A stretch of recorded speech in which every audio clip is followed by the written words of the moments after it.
So to continue the celebration, it is now our opportunity to recognize some outstanding leaders, both trailblazers and up-and-comers. We're going to start with our trailblazers, but at this time I'd like to invite up Cliff Lindholm and Marianne Lindholm. As I said, Cliff is the chair of our board and the president of Fallstrom, and Marianne is the COO of Fallstrom. They're going to help to present our awards today.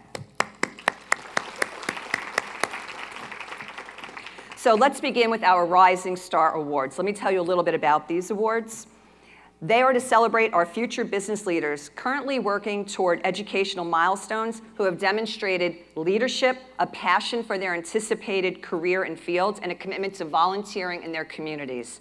This year, NJBIA had an overwhelming amount of nominations from 5 colleges and universities. The decisions were very difficult, but let me tell you, when you hear about these inspiring women, you're going to understand why they are being recognized today. So we are going to start with Paige Comerford. Paige, are you in the room? Because if you are, start to make your way to the stage, because we didn't see you pick up your name badge, and I want to make sure you're here. Calling Paige. Wave, Paige. There she is. All right, she's making her way up. Excellent. While Paige is making her way up, let me tell you a bit about Paige. Paige is a recent graduate from Clemson University with a major in biological science and a minor in chemistry. She graduated with honors and aspires to be a pediatric oncologist and eventually lobby for much-needed pediatric cancer research funding. At 21, she's already launched a business and helped set up and operate mobile medical clinics in the underserved community of Jarabaca, Dominican Republic, which lacks access to health care. She also has been a Girl Scout for 16 years. See what we're talking about here, right? Paige's inspiration is a childhood friend who sadly lost her battle to non-Hodgkin's lymphoma and secondary acute myeloid leukemia when the girls were just in 5th grade. Please join me in celebrating Paige.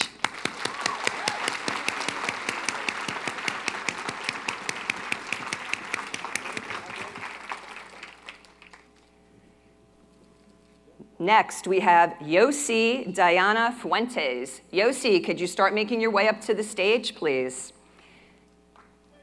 There she comes, all right. Youcy was born in Cali, Colombia, and emigrated to the United States at the age of 5. She's just completed her associate's degree as a surgical processing technician and has been accepted to Berkeley College's Health Services Management program to pursue a bachelor's degree this fall. She's already working in her field at Palisades Hackensack Meridian in North Bergen, New Jersey, my hometown. I love North Bergen.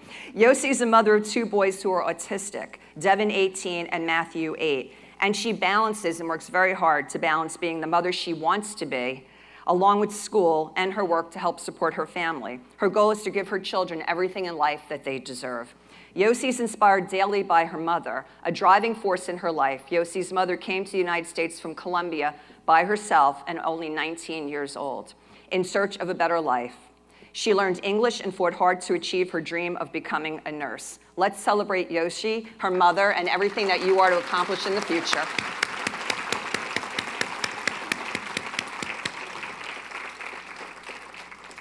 Next, we have Isabella Gaudio.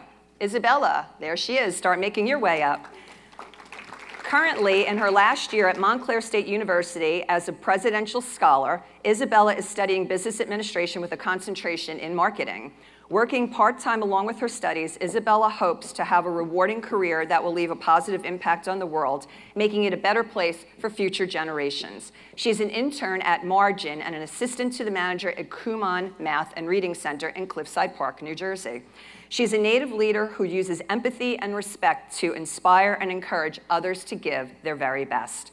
Her inspiration is her grandfather, who emigrated to America at 16 years old, alone in search of a better life for himself and his future generations. Isabella reminds herself daily to carry on his legacy of sacrifice, fearlessness, and bravery, and to make him proud. Isabella, you not only make him proud, but you make us all proud. Thank you so much.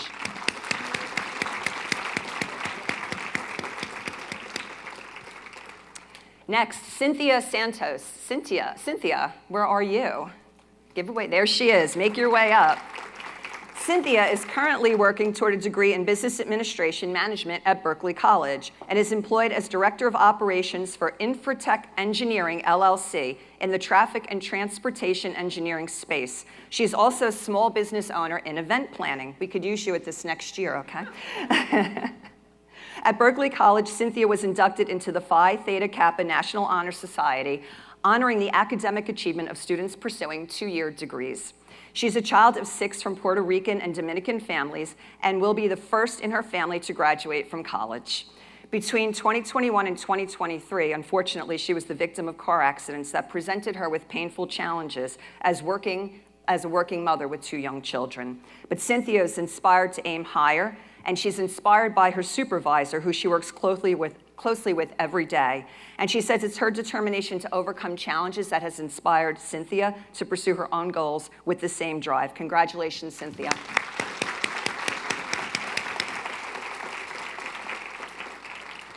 Our final rising star this morning, Jessica Schneider. Jessica. Jessica served our country in the United States Army and was honorably discharged after serving as an automated logistics specialist at Camp Humphreys in South Korea. Hers has been a challenging journey. At a very young age in her family, she had to deal with issues of parents with drug abuse and, unfortunately, the loss of her mother. She took on a very mature caregiver role, taking care of her 2 sisters while being solely responsible for continuing her grade school and graduating from high school. While in the Army, Jessica became a young single mother and was forced to change her career path and goals in the best interest for her family. All of this was just in Jessica's past, and that's where it is. And that's the foundation that makes her the strong woman she is today, as she looks forward with no excuses and accepts and leans into every challenge that comes her way. Jessica currently works for the Hussman Corporation. She's universally respected by her coworkers and maintains a well-deserved stellar reputation amongst her colleagues. This fall, she'll be continuing her education at Lindenwood University in Missouri, working toward a bachelor's degree in communications for 2025. Single mom, Army vet, absolute asset of an employee to the Hussman Company, and going back to a prestigious private university to take on even more. That's Jessica, a true example of a rising star. Congratulations.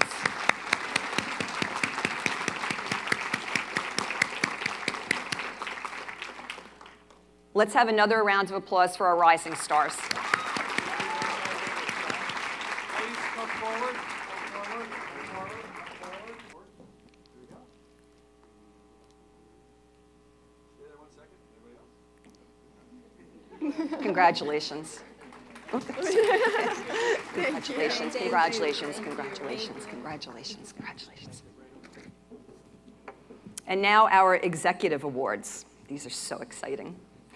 Over the years, we've created new awards, as I said earlier, to honor very special women who are at very special points in their career. This year, we launched another inaugural award, and that is the Women for Change Achievement Award. This award honors exceptional leadership and advocacy in advancing important causes to promote positive change in the state of New Jersey and beyond. Our inaugural award winner, I could think of no one more deserving than Kiran Handa Gaudioso. Kiran, please make your way up while I continue to speak about you. Kiran is a dedicated advocate for New Jersey's 1.2 million Alice households. Now you may say, who's Alice? I don't know Alice. Let me suggest every one of us in this room knows Alice. Alice is an asset-limited, income-constrained, employed individual. Asset-limited, income-constrained, employed individual. Kiran serves as their voice in Trenton, advancing meaningful policy changes on their behalf. Kiran grew up in an Alice family, giving her a deep understanding of the impossible choices working Alice families make each and every day. Under Kiran's leadership, the United Way has deployed the Alice Insights to incubate replicable solutions that are unlocking opportunities for Alice workers to achieve financial stability in New Jersey and across the country. Alice was a thought child of New Jersey, and today Alice is being recognized all across the country because of Kiran's great work. Kiran serves on the United Way of New Jersey Executive Board, as I said, is the leader of the United Way of Northern New Jersey and its research arm, United for Alice. And in her short 4 years now, is it? As CEO, she has made an extraordinary impact in New Jersey and beyond. Please join me in celebrating Kiran. We'll take a picture. Yeah, we'll do it the opposite way because we're all here. We'll take a picture. Okay, so Let's step. Sorry. There you go. Sorry, I went backward. I missed it. No, no. All good.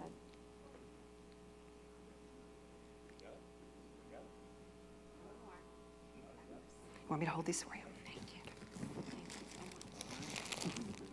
Thank you so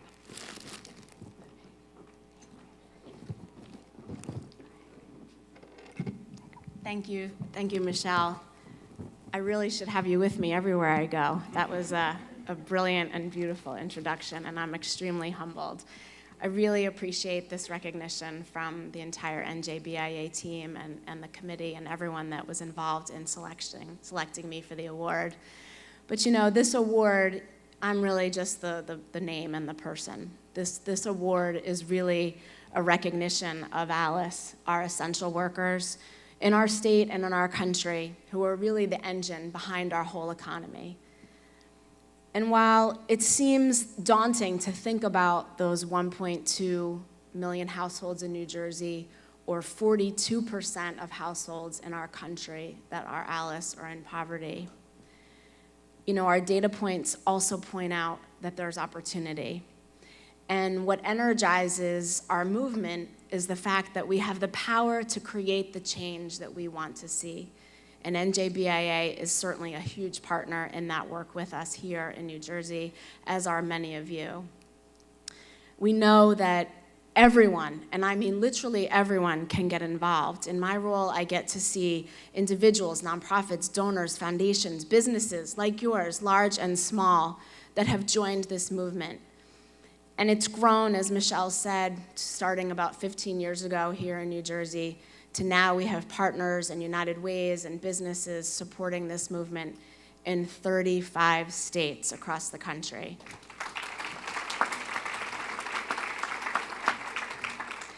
So I'll leave you with this. Aside from my deep, deep thanks and tremendous gratitude, I invite you all to think about how you can become an Alice champion.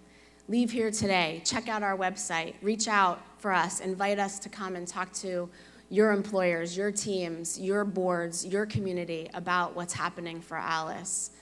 Pick up the phone, talk to a legislator, talk to an influencer in your community, and talk about Alice. In this room, I think we have close to 500 attendees, right? So that means we have 500 opportunities to spread the word and for each and every one of you to join us in this movement. I'm here anytime, would love to talk to each of you individually about how you can engage, and I thank you again for this beautiful honor. Thank you so much. Thank you so much.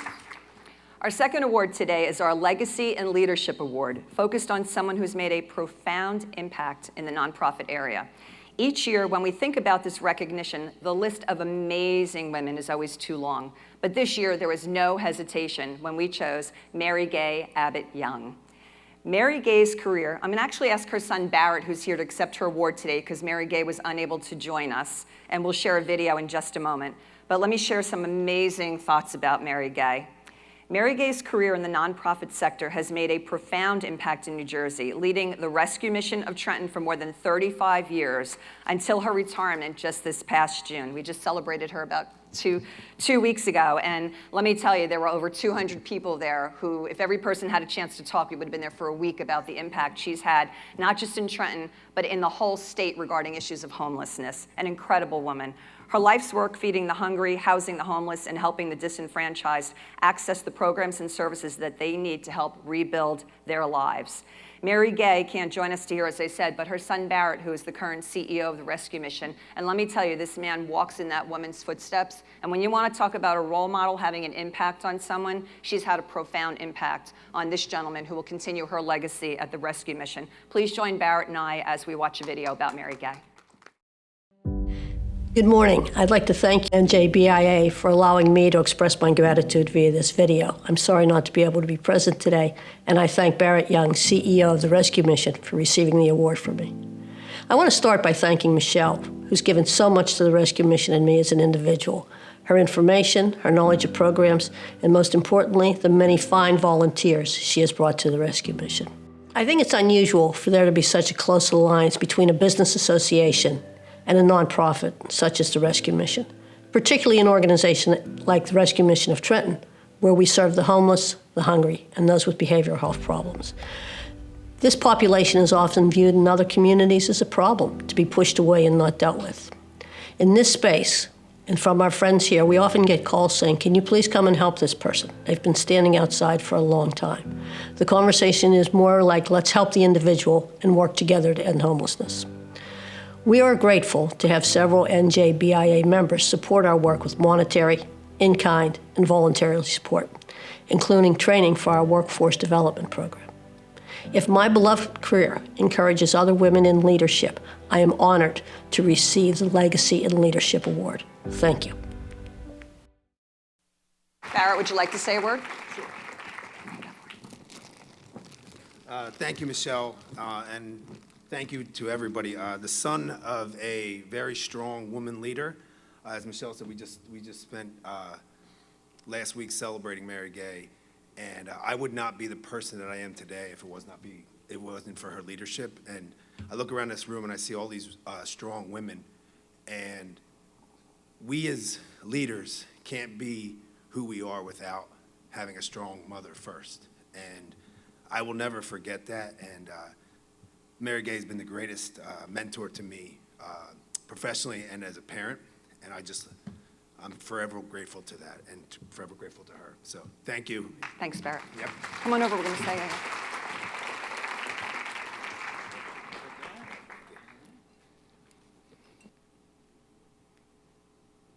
Congratulations. Thank you. Thank you again.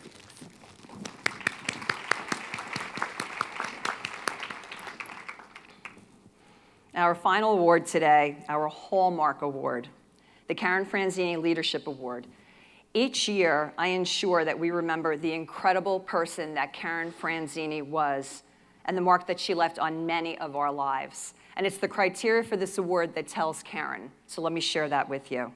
Being an exemplary leader who has inspired, encouraged, challenged, and empowered others to achieve performance excellence. That was Caren. Being able to stimulate the professional growth of those they manage or mentor through the actions and encouragement. That was Caren. Having the ability to demonstrate social impact by being a stellar contributor. That was Caren. And doing so in a manner that is so humble, silent behind the scenes, but makes a difference each and every day. That was Caren. Effectively, graciously, she balanced her work, her family, her life, and gave so much to her community, and was a mentor to so many of us in this room. Now, knowing that criteria, that's a pretty tall order to fill. But today's honoree, easy. I am thrilled to announce the winner of this year's Caren Franzini Award is Karen Kessler, CEO of Kessler PR Group. Karen, join me while I brag about you a bit. As the founding president and CEO of the Monmouth County-based Kessler PR Group, Caren counsels clients and attorneys on sensitive issues including regulatory inquiries, personal matters, business practices, criminal and civil litigation. She represents high-profile celebrities and entities in the US, Europe, and the Middle East. Caren is an appointed member of the New Jersey Advisory Committee on Judicial Conduct, and in 2023 was appointed as the Commissioner of the New Jersey Motion Picture and Television Commission. Caren served 10 years as a director of Northfield Bank, where she chairs the Compliance and Information Technology Committee. She also serves and has served on boards of directors of public companies and leading not-for-profits in finance, healthcare, and education. She's a regular invited speaker and panelist at meetings of the New Jersey Bar Association and the Institute for Continuing Legal Education, and she served as board chair of Atlantic Health and Rutgers University Business School Institute for Ethical Leadership and a visiting fellow at the Eagleton Institute of Politics. A featured speaker at our own inaugural 2015 Business Women Leaders Forum. And many of you might remember, Caren got a lot of us up to dance, which was just fantastic. A colleague, a mentor, a role model, a friend. Let me just say on a personal note, when you talk about someone who gets stuff done quietly, if I didn't just read you that bio, and if you sat with Caren Kessler, and those of you who know Caren Kessler say, I didn't know she did that. I didn't know she led that.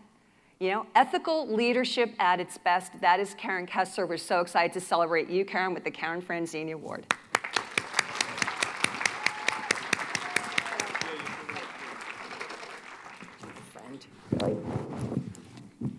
Well, hi, everybody. Let me start out, like many people who have been so fortunate to receive this award before me, I also knew Karen Franzini. And other than the fact that we share an unfortunate name these days, I would like to think that we had a few other things in common, but I will tell you that Karen spent most of her career in government, and when she decided to leave, we served on the Eagleton board together, we were good friends. I called her up and I said, listen, you haven't made a whole lot of money in your whole career, but I've got a couple of opportunities for you. And she called me back and she said, you know what, Karen, I think I'm gonna pass. And I said, what do you mean you're passing? And she said, I don't really see how those jobs will help make New Jersey a better place to live. I am gonna go back to Atlantic City, right here, where I grew up, and I'm gonna spend my time working on projects that are gonna improve the lives of the people in Atlantic City. I have to tell you, that kind of selflessness is not something that we see very often. So to say I am humbled today to have an award that has her name on it, it is a huge understatement, truly, and I can't thank NJBIA enough. Let me thank all of you for being here. This is the conference. If you're gonna go to one in a year, I think you will all know at the end of 48 hours, you picked the right one. But let me just start out with a quick survey so I know everyone I'm talking to, since we're all best friends now. How many of you came here today because you were hoping to perhaps find a mentor? Hands? How about you thought you might learn some important tips to get ahead in your career? How about you wanted to expand your network? How about you thought, Karen Kessler's getting the award. Is there anything she could possibly say that would be of value to me? No, not that one. So I really started to think about what advice did I get in my career that was helpful? This is the part where I remind you how incredibly old I am, and so much older than the rest of you. When I graduated college, I was not a science person. I never have been. I didn't have a family that gave me a whole lot of career tips. They were not in that universe. But there was a book in the 80s that every woman I know had. And thanks to the gods of eBay, I found it. It's called Women's Dress for Success. Now, I just want to share with you a few tips, because this is how I started my career. If you wear a color, it must be gray, blue, or camel, period. No other color. If you walk into the workplace, it's a good idea to wear glasses, even if you don't need them. It shows that you have power. If you wear a sweater, this is literally from the book, that spells secretary, and it leads to negative impulses. You should never wear prints under any condition. And vests mean chests. So I welcome you today in red vest print.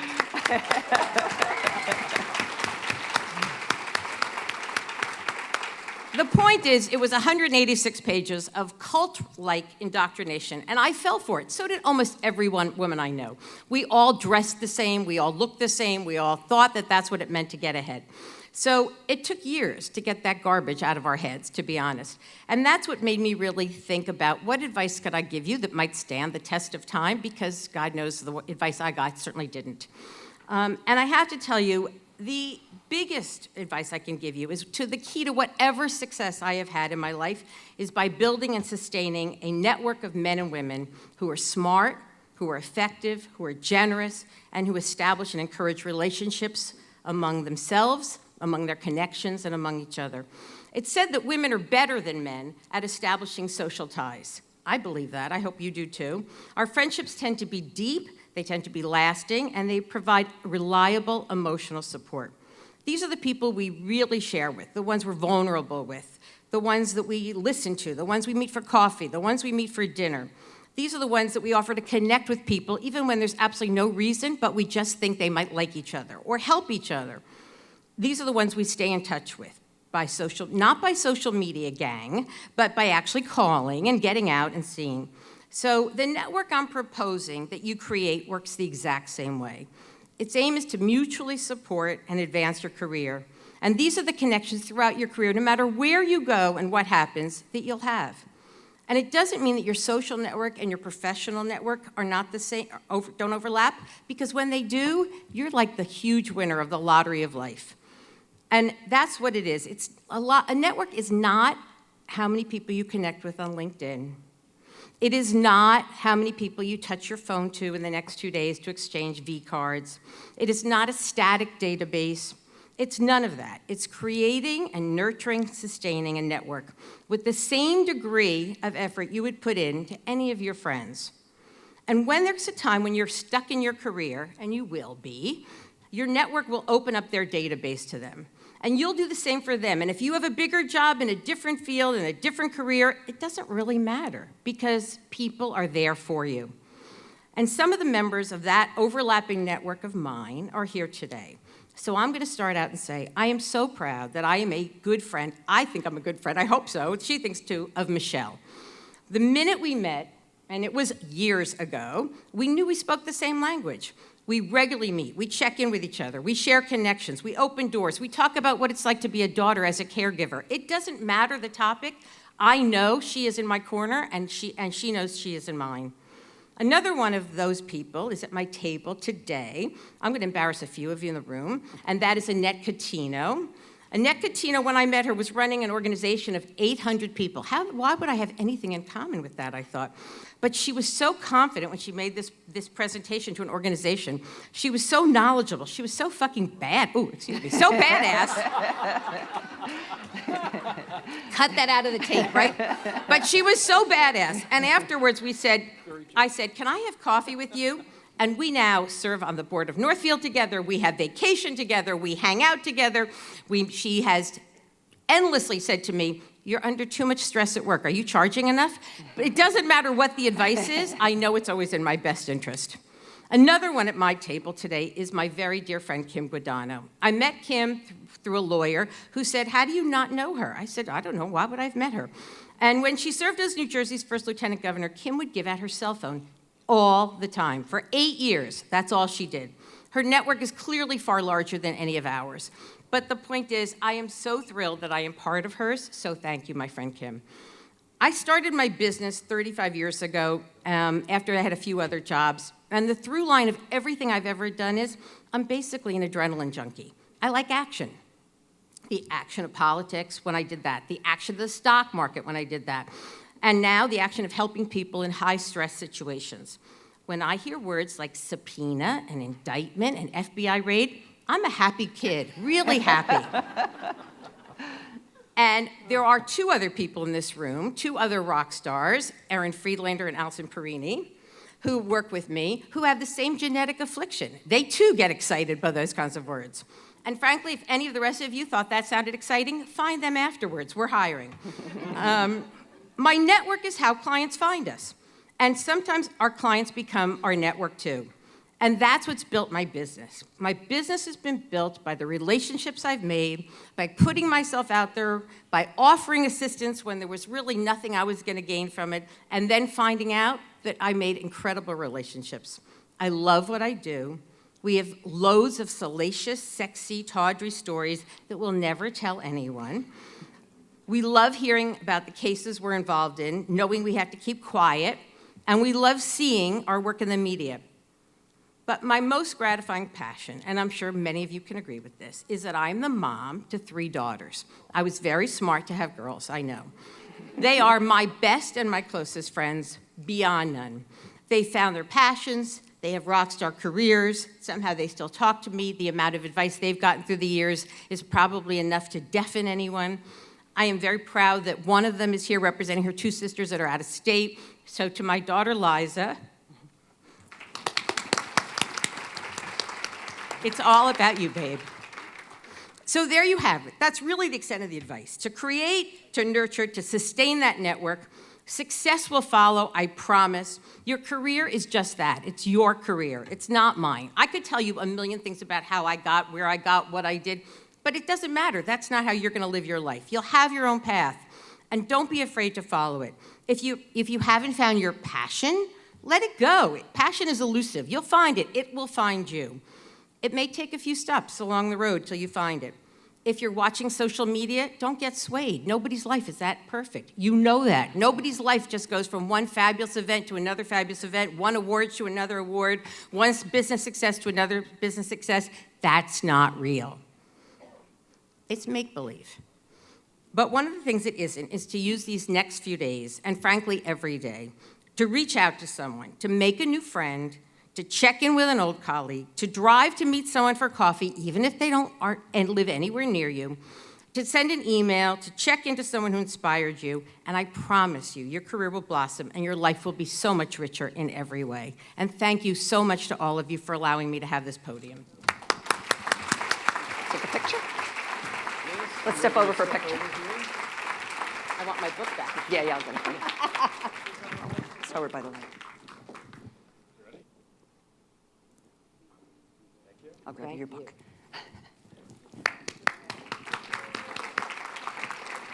Another round of applause. I keep doing it. Another round of applause for Caren and for all of our women today, both our rising stars, trailblazers, and the iconic women that we celebrated today. I promise I'll give you the book back after I dog ear a few pages and rip them out and throw them away. I had a